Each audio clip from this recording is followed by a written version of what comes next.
The rain lashed against the windows of the quiet apartment as Elena sat in the dark, staring at the single photograph on her desk. It was the only thing she had kept from her old life.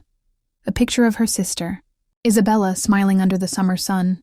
That smile had been stolen 3 years ago, along with Isabella's life. The police called it an accident, a hit and run, case closed within weeks, but Elena knew better. She had been there that night, a few feet away, watching the black car speed toward Isabella.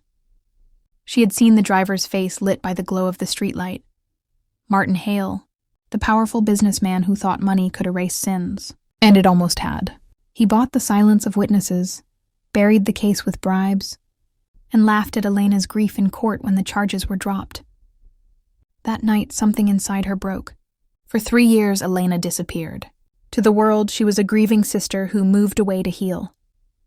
In truth, she was training, working odd jobs to fund her plan, learning how to blend into the shadows, how to stalk a man without being noticed. Revenge wasn't a fire that burned hot. It was ice, sharp and patient. Now she was ready. Martin Hale lived in a mansion outside the city, a fortress of wealth and arrogance. Elena knew every detail of his routine, when he jogged, when he drank, when he locked himself in his office with his secrets. She also knew his weakness, pride. He loved control, loved believing no one could touch him. The first strike was small. A letter slipped under his door. "I saw what you did to Isabella." No name, no return address, just enough to make him sweat. Then came the calls. At midnight, his phone would ring, but the only sound was Isabella's laughter, recorded from that summer long ago. He stopped sleeping. He started drinking more. Elena watched him unravel piece by piece, but revenge wasn't complete until he felt what she had felt. Powerless, broken, stripped of everything. So she dug into his empire, exposing documents, leaking evidence of his fraud to the press.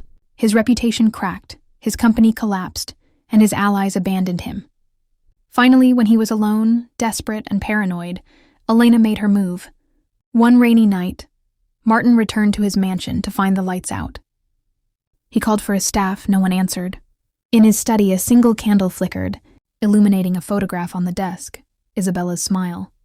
And behind him, Elena's voice, cold, steady, merciless. "You remember her, don't you?" He spun around, trembling. You don't know what you're doing. I can make this right, I can pay." Elena stepped forward, blade glinting in her hand. "You already paid. With her life? Tonight you pay with yours." The storm outside drowned out his final scream. When the police arrived hours later, the mansion was empty. Martin Hale's body was found in his study, and every trace of Elena had vanished. But somewhere in the city, under a new name, a woman finally allowed herself to breathe. Revenge hadn't brought Isabella back, but it had given Elena justice, her own kind of justice, the kind no court could ever deliver. And for the first time in 3 years, she smiled.